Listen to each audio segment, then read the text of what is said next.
What's going on, everybody? Hey, so today I want to talk to you about what is situational depression and how does it differ from just regular depression. So, situational depression is when you have been overcome by feelings of depression by a situation that has occurred in your life.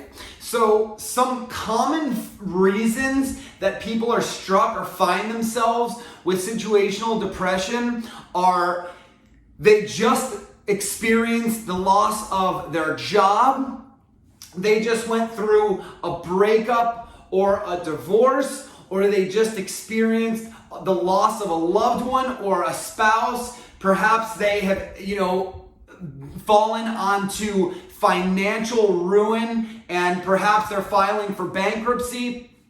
All of those situations can cause situational depression.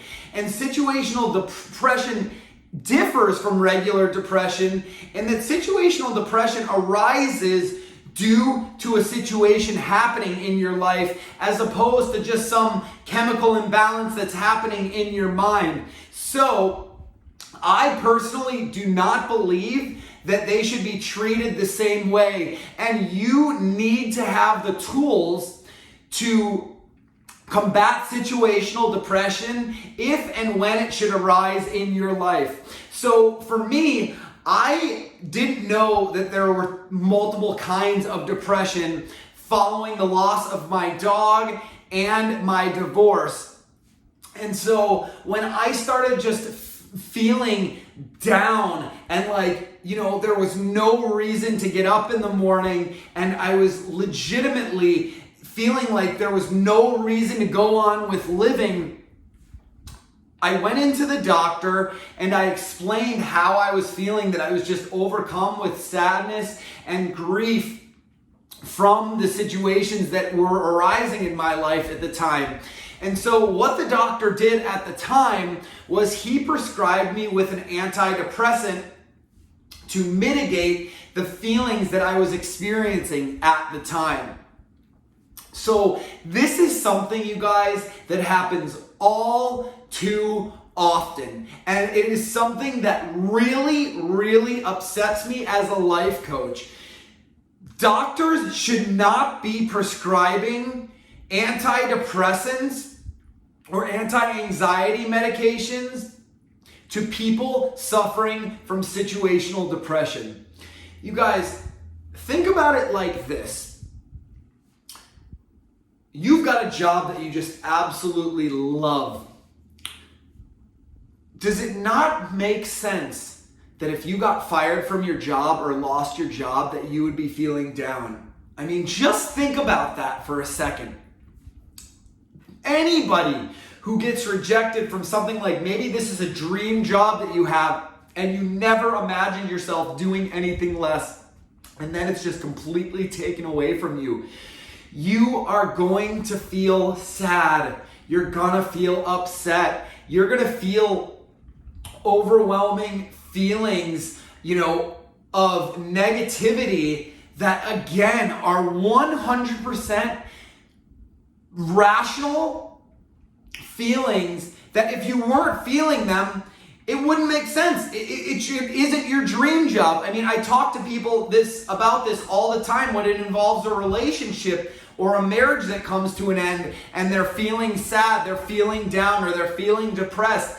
Those are perfectly normal feelings when you love somebody and you have gotten involved in a committed relationship. It would be weird if you didn't feel those negative feelings inside. But you need to avoid medicating when you have been overcome with situational depression. My doctor is like, well, you have this chemical imbalance and all of these things. And that was just absolutely not true. I was experiencing completely natural, normal emotions after my dog unexpectedly passed away. And then my ex walked out on us at the time. Those two events were not something that I planned for. They're not something that I saw coming. So being overwhelmed with the grief of those events was just completely normal. And all those psychotropics did, or those SSRIs did, was they just numbed me out to all feelings. So rather than feeling, upset, I was never even able to experience joy when good things were happening in my life. It was just kind of this blah, and it wasn't a good, balanced type of blah. I couldn't feel anything. So now I wasn't feeling the sadness, but I also wasn't feeling happiness. And that is life. It has its peaks and it has its valleys. And riding the wave is what life is about. It is the journey. You guys, you can't have all of the good without the bad. It just doesn't work that way. Things are trying to get back to balance. So if you have been overcome with situational depression, rather than run out to your doctor and, get put on an antidepressant like countless people are these days, I feel like people are just walking around. I see them out and about. They're like living zombies, Walking Dead out there. No emotion. I mean, they're just drones, and you don't want to become a drone. So what you're going to do to combat situational depression is you are just going to start taking better care of your physical and your mental health. Those are the two things that are going to be key in your recovery from the situational depression that you are experiencing. And the way that you're going to do that is you're going to start making sure you are eating a clean, healthy, balanced, fresh, organic diet. Cut out the processed foods, cut out the soda, all of the junk. Start giving your body the things that it needs to operate in a peak performance state. And then, in addition to that, you are going to start incorporating daily exercise into your routine. So, I recommend trying to do it at least 4 to 5 days a week. Give yourself a break the other 2 days, and same with your diet. Give yourself a cheat day or a cheat day or two so that you can eat whatever you want and you don't feel like you are a prisoner to that diet. So that way you do start taking care of your body.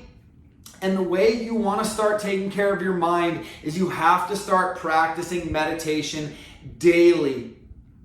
So in all of the studies that have been done about meditation, the effects of meditation don't start coming up on the EEG scans until about 8 weeks into your daily meditation practice. So this isn't about sitting down once and then reaping the benefits of meditation. This is about sitting down every single day for at least 8 weeks, and I continue to do it. And I recommend that you continue to do it following those initial 8 weeks. But after the 8 weeks is when you are going to really see the results of your meditation practice. So make sure that you're taking care of your body and your mind by doing those couple of things to combat situational depression. And then the final thing that you need to do is make sure that you are pursuing your purpose. Your purpose is what gives your life meaning. So if you are not actively pursuing your purpose, you need to start pursuing your purpose, which will give your life meaning, and it will make sure that every single day that you wake up, you have something that you can be excited to accomplish that day. So, are you currently dealing with some situational depression, or are you just dealing with regular depression? Let me know what works for you in the comments below, because I would love to hear from you guys and see what works and what doesn't work, and if any of my strategies that I have presented today have been helping you. I would love to hear from you, so let me know in the comments below. But if you want my help personally, just head on over to my website at thebalancedalpha.com and sign up for whatever coaching session works best for you. But until then, I look forward to seeing you guys next time. Take care of yourself and be well.